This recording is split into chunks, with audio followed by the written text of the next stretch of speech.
Salam olahraga, salam satu nyali, wani.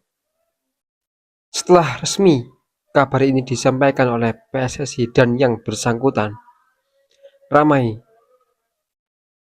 yang berspekulasi siapa agaknya pengganti yang cocok untuk mengisi posisi ini. Jadi, oleh Romeni dikonfirmasi bahwasanya dia tidak bisa bermain untuk timnas Indonesia di ronde keempat. Dan dari pengamat sepak bola di negara kita, banyak yang berspekulasi siapa pengganti untuk oleh Romeni. Apakah Ramadhan Santa, Rafael Strike, ataupun siapa? Nah, itu belum fix. Kita masih berspekulasi.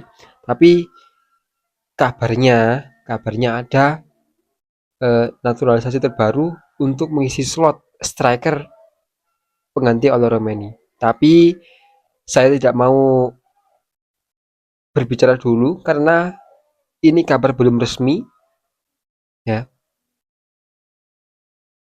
Jadi saya hanya akan menyampaikan kabar yang sudah dipastikan, sudah terregulasi oleh federasi kita, ya. Jadi oleh Romeni dipastikan absen setelah cedera kemarin di Piala Presiden ketika menghadapi Arema FC. Kita tahu bahwasanya oleh Romeni di beberapa pertandingan terakhir bersama timnas Indonesia dia cukup cemerlang, dan kita fans sepak bola Indonesia bisa menaruh harapan kepada oleh Romeni, di mana dia seorang striker yang memiliki potensi panjang dan potensi yang cukup berbobot kepada timnas Indonesia. Oke, jadi untuk 2 match terakhir timnas Indonesia di round 3, yakni menghadapi Australia dan Jepang, dua-duanya ini hanya oleh Romeni yang bisa menciptakan gol, ya. Kalau kita bicara striker, kita memiliki slot yang cukup banyak, mas, sangat banyak, ya, slot striker di timnas Indonesia. Namun, ya, sekali lagi saya bilang, namun kalau kita melihat statistik seperti oleh Romeni, sangat sulit, ya. Perlu kita ketahui oleh Romeni memiliki kemampuan kecepatan dribbling yang bagus dan penyelesaian yang bagus. Itu yang harus dimiliki utama oleh striker, yaitu penyelesaian. Jadi striker untuk memiliki potensi penyelesai dengan cukup apik itu harus ada. Yang lainnya dribbling serta kecepatan. Kalau menurut saya itu bonus, ya. Karena apa? Striker tugas utamanya hanya untuk menakut-nakuti lawan, terutama di bagian pertahanan, terutama kiper. Jikalau dia sering melakukan tembakan, meskipun tidak begitu terarah, ya, tapi dengan tembakan-tembakan itu memberikan sebuah ancaman dan membuat kiper lawan untuk terkenal mental. Jadi tugas seorang striker itu sangat dibutuhkan di tim, ya. Jadi apabila kita ada PR di sisi striker, kita agaknya harus bisa mempertimbangkan dengan cukup spesifik siapa pemain yang cocok menggantikan striker ini, karena untuk striker ini berpotensi besar kepada tim ini. Siapa pemain yang cocok untuk menggantikannya? Ini harus dipikirkan, harus banget. Karena apa? Kita mengingat lawan kita di round 4 ini tidak mudah. Meskipun untuk melihat track record, kita harus bisa berpikir lebih jernih, ya, ketika menghadapi tim yang nantinya berlaga di round 4 ini. Tapi di sisi lain, kita memiliki PR yang cukup membuat kita berpikir 2 kali. Ya, percuma kalau sisi winger kita bagus, sisi tengah bagus, pertahanan kita bagus. Tapi kalau striker kita, mohon maaf, mandul, ya otomatis kita tidak bisa meraih poin. Kenapa? Tugas utama yang melesatkan bola ke gawang adalah striker, dan di mana winger ataupun sisi tengah ya yang digadang-gadang mereka cukup berperan penting di suatu tim ya. Tapi kalau kita melihat dari segi atraktif, striker adalah yang paling berperan kepada tim untuk bisa meraih kemenangan.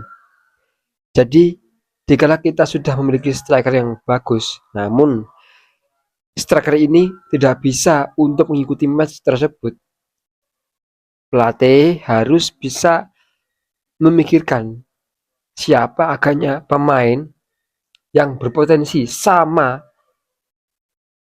seperti striker ini, agar dia nantinya tidak merubah skema yang sudah dilakukan sebelumnya.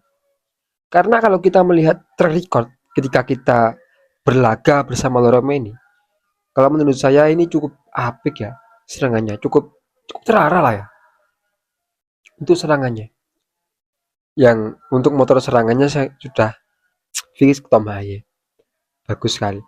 Tapi di sisi lain ya, kalau kita melihat striker, Loromeni kan absen dan potensi digantikan adalah Rafael Strike ya, ataupun Ramadhan Sananta, atau bisa Ragnar Rotemangun.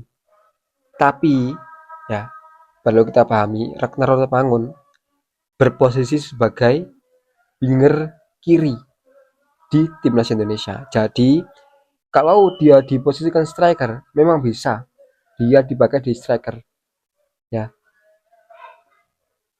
Kapan gitu ya dia mengkonfirmasi kalau posisinya itu ada 2, striker dan winger sisi kiri. Tapi kalau kita melihat ya, Ragnar harusnya dipakai sesuai potensi yang dia miliki, yakni sisi winger kiri. Kalau kita paksakan di striker, maka otomatis kurang sempurna, itu pasti ya. Jadi potensi terbesar adalah Rafael Strike dan juga Ramadhan Sananta. Oke, untuk Rafael Strike, dia saat ini sudah bergabung dengan klub Liga Indonesia, yakni Dewa United. Loh, kenapa kok bisa bergabung di Dewa United, sedangkan ya pemain seusia dia, Rafael Strike, yang masih berusia muda, ini seharusnya masih memiliki potensi besar untuk abroad di luar negeri.